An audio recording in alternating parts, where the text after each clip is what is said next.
sudah lebih dari 2 tahun ini Golden Leap dan karyawannya juga diintimidasi terus oleh mereka. Nah, jadi tidak diberikan kenyamanan, ketenangan. Padahal di sini semua ini berkeringat-keringat bekerja semua ya. Nah, kasihan juga.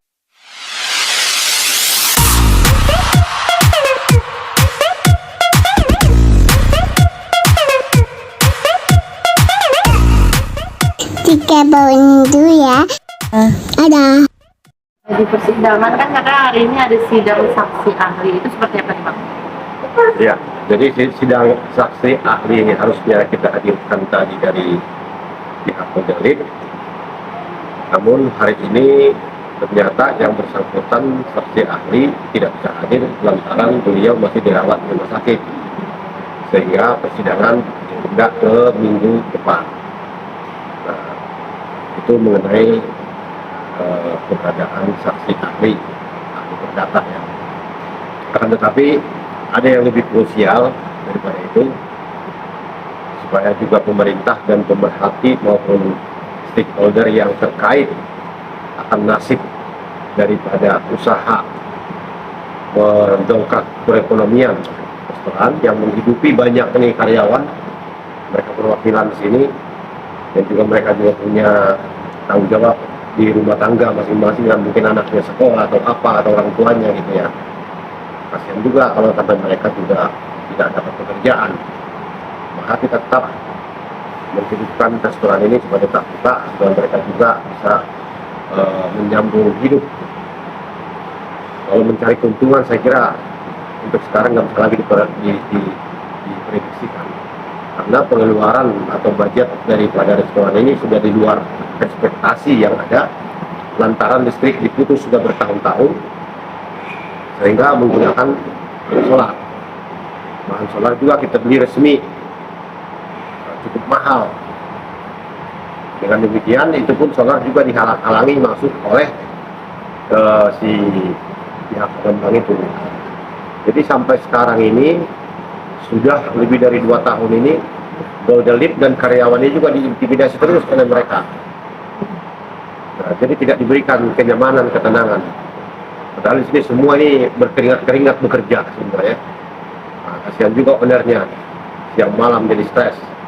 Tapi saya percaya dengan kekuatan semangat karyawan dan doa-doa keluarga semua, ya keadilan pasti hadir. Jadi mohon juga kepada publik, terutama rekan-rekan pers, wartawan, supaya lebih objektif untuk mengangkat dan mempublikasikan serta meminta narasumbernya yang jelas. Jadi supaya tidak ada fitnah. Bahwa di sini saya juga melarang tidak ada fitnah, tidak boleh memfitnah orang. Tapi apapun yang terjadi, apa yang sebenarnya terjadi, silakan bukakan. Semua dipertanggungjawabkan, begitu kira-kira. Karena kami juga bertanggung jawab nih untuk kehidupan karyawan. Mereka tahu sendiri karyawan ini kan pulang juga malam, ya, tapi masih dapat gangguan, solar diancam. Nah, itulah ciri khas dari PT Persadaran Elok. Entah dari mana dapat doktrinnya seperti itu. Jauh dari peri kemanusiaan. Begini, untuk karyawan itu kan secara psikologis mereka kan jadi setengah mati kerja ya. Yang tadinya mereka tidak perlu memikul beban berat, seperti gas itu, gas ke sini kan dari bawah itu kan bukan 50 kilo, lebih. Bayangkan itu kalau sampai membawa gas lebih dari 5 tabung, yang gede-gede gitu kan. Karena eskalatornya untuk lift barang itu nggak ada. Ya tidak mau dengan tenaga mereka semampunya. Ya kalau mereka lagi sempurna tidur ada tenaga. Kalau kurang tidur, giliran ini datang gas, ya kalau mereka bisa di tangga itu bisa tertimpa itu. Nah itu risiko. Nah itulah salah satu dari bagian intimidasi yang mereka lakukan, yang seharusnya mereka tidak perlu menerima itu. Jadi, karena udah terjadi seperti itu ya kita harus memperjuangkan. Untuk Golden Leap ya sampai sekarang itu tadi sama. Komplemen parkir juga kan sudah tidak ada. Jadi dulu Golden Leap pindah ke sini bukan karena semata-mata mengharapkan ada keuntungan, yang lebih tidak. Sebenarnya keuntungan jauh dulu di luar sana. Cuman persoalan parkir. Parkir di sana memang agak sempit. Kalau di sini mau agak lega parkirnya. Untuk karyawan juga kan kalau bawa motor, bawa apa bisa simpan. Kalau sekarang nggak bisa. Bang, terkait intimidasi yang tadi abang bilang untuk Golden Leaf, yang tadi abang juga udah singgung masalah solar. Seperti apa sih bang solar? Kan kita udah ketahui kalau Golden Leaf ini kan diputus listriknya oleh pihak pengelola dan penerangan hanya menggunakan genset. Ya. Ini bagaimana intimidasinya tuh dalam bentuk apa sih bang mengenai solar ini? Jadi kata mereka awalnya bahwa solar itu datangnya tidak jelas. Kita buktikan, kita beli dari yang benar. Kita beli dari Pertamina. Nah, diangkut ke sini. Resmi kita beli. Akan tetapi kan mobil Pertamina kemarin nggak bisa masuk. Ini kan disambung dengan mobil yang kecil, pakai drum.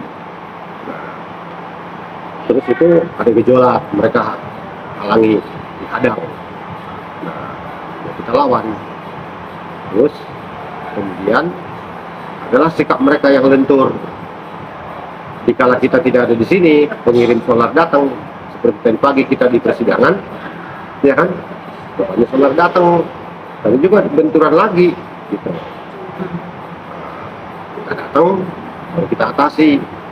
Jadi selalu ada perseteruan itu masalah yang gitu-gitu. Jadi mereka ciptakan aja apa aja yang hal kecil untuk membuat kita tidak nyaman, gitu kan. Nah, Ada. seperti apa nih? Ada Mungkin abang bisa kita punya surat jalan, kita pembelian dari yang resmi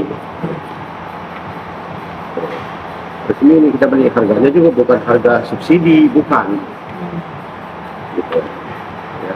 Jadi emang ini udah jelas ya Kang? Jelas. Nah, terkait nggak boleh diisi solar, alasan dari pengelola apa sih? Mereka bilang nggak ada izin penggunaan genset, padahal izin genset kita dari dahulu kala sudah ada. Ini dari PT Persada Gading Elok, yang mana adalah perusahaan pengelola gedung KTC. Nah, ini dari manajemen yang dulu sebelum mereka. Kalau sekarang kan manajemen yang baru dulu, ya kan, yang memiliki sifat-sifat arogansi dan intimidatif. Dan segala rupa perizinan itu sudah kita peroleh sejak dahulu kala. Dan perlu diingat, ini kan restoran internasional ya. Jadi segala perizinan itu ya paling utama. Itu. Nah, terkait ini bagaimana tanggapan abang selaku lawyer? Saya sangat keberatan karena itu bukan kewenangan mereka. Lagian itu genset bukan genset dia, ya. Itu kita punya genset, punya Golden Leaf, bukan punya dia. Jadi siapapun yang mengganggu yang bukan milik barang dia, ya pasti ada perlawanan.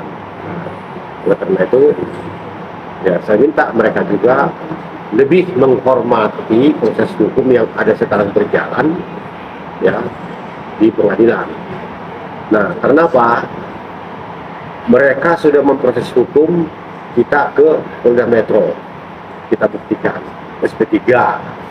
Sekarang mereka gugat kita di perdata, kita hadapi, kita jawab, kita rekompensi gugat balik, gitu. Nah, ya faktanya ya mereka mungkin seperti di sidang terbuka untuk umum, ya rekan-rekan dari wartawan juga dan pengunjung juga tahu, tentu punya penilaian kan. Yang jelas mereka itu mengajukan keberatannya ke pengadilan Jakarta Utara itu tanpa dilengkapi, tanpa didasari dengan bukti-bukti asli dan peristiwa hukum yang mengada-ngada. Itu yang terjadi. Mungkin dalam tahap sidang ini kan harusnya tidak melakukan apa-apa ya kan, Mas Kak? Ini kan masih ada terus intimidasi kayak kemarin polisi banyak, solar ditahan, dan hari ini pun terjadi lagi gitu. Nah, kalau ada lagi dari pihak abang sendiri akan melakukan apa nih? Begini ya, memang betapa sulitnya mencari keadilan di Republik kita ini sekarang, ya, sangat sulit. Jadi ini juga supaya didengar juga oleh para pendekar-pendekar pemerintah yang katanya setia terhadap negara Indonesia, terhadap Pancasila. Nah, coba bapak pemerintah itu sayangilah mereka-mereka ini yang harus dilindungi. Mereka ini bukan mencari kaya, tapi untuk mempertahankan kehidupan yang sejahtera melalui usahanya bekerja di sini.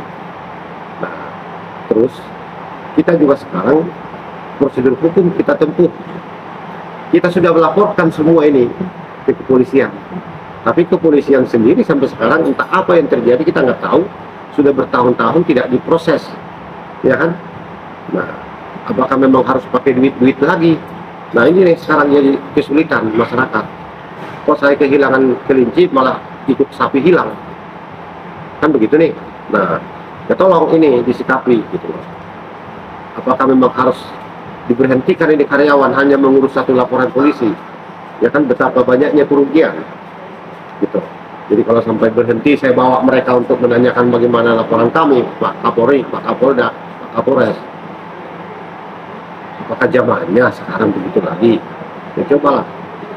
Ini yang saya bilang tadi, kalau memang negara ini negara hukum, ya proses hukum yang ada, para penegak hukum yang punya kewenangan, punya kompetensi untuk itu, ya tolong diproses. Kita pun juga kooperatif seperti yang tadi awal saya bilang, kami juga mereka laporkan ke Polda Metro, ya kan?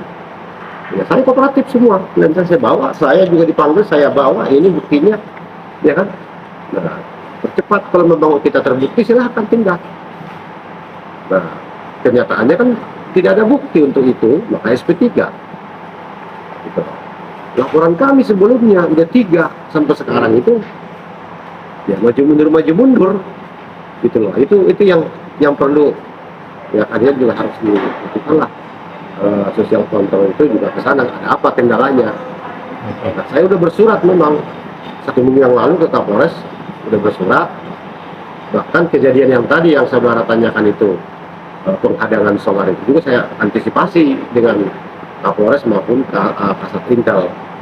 Pas kejadian malam hari mereka menghadang, memang saya telepon Polres, datang sih, datang. Nah, perhatikan juga kalau itu ya. Namun ini bagian penyidikan ini kan bagian di reserse ya, di reskrimum. Nah itu sampai sekarang tidak ada